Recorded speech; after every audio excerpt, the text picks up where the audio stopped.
Radhe Radhe my friends, स्वागत है आपका आपके अपने चैनल श्री राधे कृष्णा पर।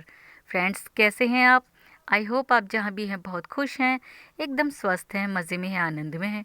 फ्रेंड्स, आज मैं आपके साथ शेयर करने जा रही हूँ एक सत्य लीला, सत्य घटना, जिसे सुनकर श्री राधे रानी के प्रति आपकी जो श्रद्धा है, विश्वास है, वह और भी मजबूत हो जाएगा, दृढ़ हो जाएगा। तो फ्रेंड्स, बात कुछ ज़्यादा पुरानी नहीं है, 50-60 साल पहले की है। बरसाने के अंदर एक गांव आता है छोटा सा। उसमें एक बूढ़ी अम्मा रहती थी, जो कि हमारी प्रिय श्री राधे रानी के विग्रह का पूजन करती थी, भजन करती थी और उनकी सेवा करती थी। श्री राधे रानी को वह अपनी बेटी मानती थी, लाली मानती थी।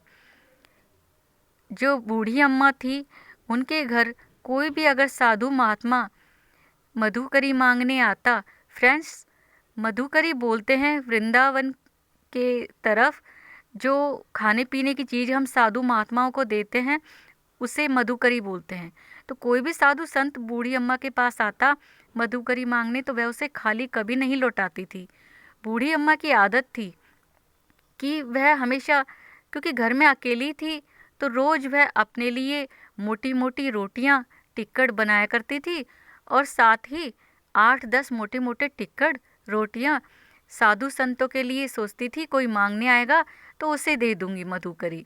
यह सोचकर वह पहले ही बना लिया करती थी और मधुकरी कोई भी साधु आता तो उसे देती थी, किसी को खाली नहीं लौटाती थी। एक बार की बात है फ्रेंड्स, जो बूढ़ी अम्मा थी, क्योंकि उसका खेतों का काम था, तो एक दिन बिल्कुल ही न जाने कैसे उसके मन से, उसके दिमाग से ये बात बिल्कुल निकल गई, बूढ़ी अम्मा के मन से, कि मुझे मधुकरी भी देनी है साधुओं को, संतों को। तो वह भूल ही गई थी बिल्कुल और खेतों में काम करने चली गई। मधुकरी का समय जब बीत गया, शाम होने को आई, तो जो बूढ़ी अम्मा थी, उन्हें याद आया कि हे भगवान, मुझसे ये कैसी भूल हो गई, मुझे तो आज बहुत पाप लगेगा, मैं बहुत पापन हूँ। आज मैंने कैसा पाप कर दिया कि साधु संतों को मधुकरी नहीं दी।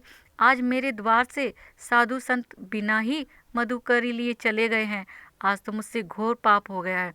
ये सोचते हुए वो रोती हुई अपने घर पहुंची और घर जाने से पहले, घर जैसे ही पहुंची फ्रेंड्स, घर पहुंचकर उसने जो मधुकरी नहीं बनाई थी, उसके लिए बहुत पछताई और जाकर सबसे पहले अंदर जाने की बजाय वह उन साधु संतों के पास गई जो उससे मधुकरी लेते थे और उनके पास जाकर रोने लगी, गिड़गिड़ाने लगी कि मुझे क्षमा कीजिए महाराज।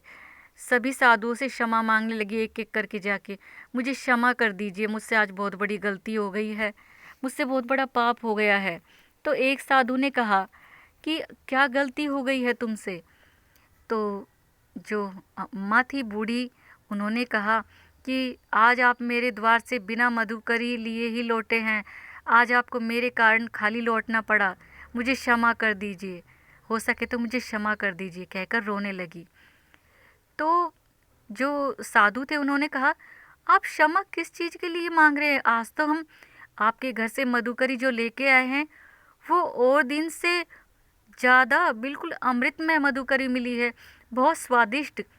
जो आप हर दिन मधुकरी देती हैं, उससे कहीं ज़्यादा, और बिल्कुल ऐसा लगता है मानो कि आज उसमें अमृत हो, बहुत स्वाद आया।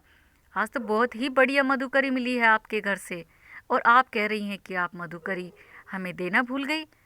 तो बूढ़ी अम्मा ने कहा, मैं तो खेतों पे चली गई थी, भला आपको दी किसने मधुकरी? आप झूठ बोल रहे हैं, आप मेरा मन रखने के लिए बोल रहे हैं। तो साधु ने कहा, नहीं, आपके घर में एक छोटी सी लाली है, उसने हमें आज मधुकरी दी। तो बूढ़ी अम्मा ने कहा, मेरे घर में तो कोई लाली नहीं है, कोई बिटिया नहीं है, आप किसकी बात कर रहे हैं? तो साधु ने कहा, उसने अपने हाथ में लाल रंग की एक डोरा बांधा हुआ है, मोली बांधी हुई है, और एक हाथ में कड़ा है, वो ऐसे ऐसे रंग का है। उन्होंने और उसका पूरा श्रृंगार बताया। उसने, लाली ने ऐसे रंग की चुनरी ओढ़ रखी है। जैसा भी उस लाली का श्रृंगार था, छोटी बच्ची का श्रृंगार था, वो सब साधु ने बूढ़ी अम्मा को बताया।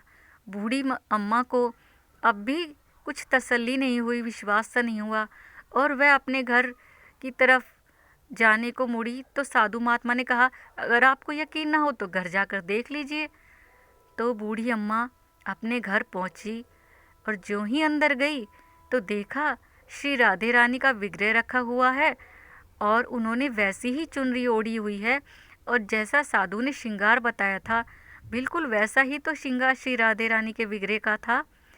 अब तो जो बूढ़ी अम्मा थी वह घुटनों के बल बैठ गई और उनकी आंखों से झरझर आंसू बहने लगे और बोली, हे श्री राधे रानी, आज आपको मेरे कारण इतना कष्ट उठाना पड़ा कि आपने अपने हाथों से आज साधु संतों को मधुकरी बांटी, अपने हाथों से इतना आपने कष्ट उठाया आज। तो श्री राधे रानी उनसे बहुत प्रसन्न थी फ्रेंड्स। तो श्री राधे का रानी प्रकट हुई और उन्होंने बूढ़ी अम्मा को चुप किया और कहा कि आपने जब मुझे अपनी बेटी माना है, अपनी लाली माना है, तो क्या मैं आपके लिए इतना भी नहीं कर सकती? और साधु संतों को मधुकरी देना तो मेरा सौभाग्य है माता। अम्मा, ऐसा कहा श्री राधे ने। अब तो साधु संतों का जैसे उस बूढ़ी अम्मा के घर पे मेला ही लगने लगा, क्योंकि यह बात पूरे बरसाना के आसपास के गांव में फैल चुकी थी।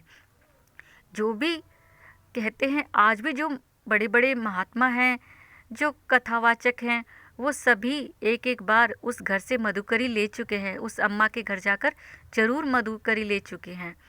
तो अब तो वह अम्मा सारी रोटियों के टुकड़े कर लेती और जो भी कोई आता उसे एक एक टुकड़ा पकड़ाती जाती, क्योंकि अब तो ज़्यादा साधु संत आने लगे थे, यह सोचकर कि अब श्री राधे रानी के हाथ की मधुकरी मिलती है वहाँ पर। तो फ्रेंड्स, ऐसी हैं हमारे श्री राधिके रानी, राधा रानी, जो अपने भक्तों पर और अपने श्रद्धालुओं पर बहुत कृपा करती हैं। तो वह बहुत कृपा निधान है, कृपालु हैं, दयालु हैं। तो फ्रेंड्स, आप श्री राधे रानी को प्यार से मनाते रहिए, उनकी सेवा करते रहिए और श्री राधे रानी को अगर आप मनाएंगे तो हमारे बाके बिहारी श्री ठाकुर जी वो तो अपने आप ही मान जाएंगे, अपने आप ही प्रसन्न हो जाएंगे। तो फ्रेंड्स, कैसी लगी आपको आज की लीला कथा?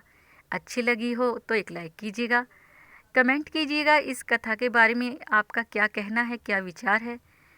फ्रेंड्स, वीडियो को ज़्यादा से ज़्यादा शेयर कीजिएगा। अगर आप मेरे चैनल पर नए हैं फ्रेंड्स तो प्लीज़ चैनल को सब्सक्राइब कीजिएगा।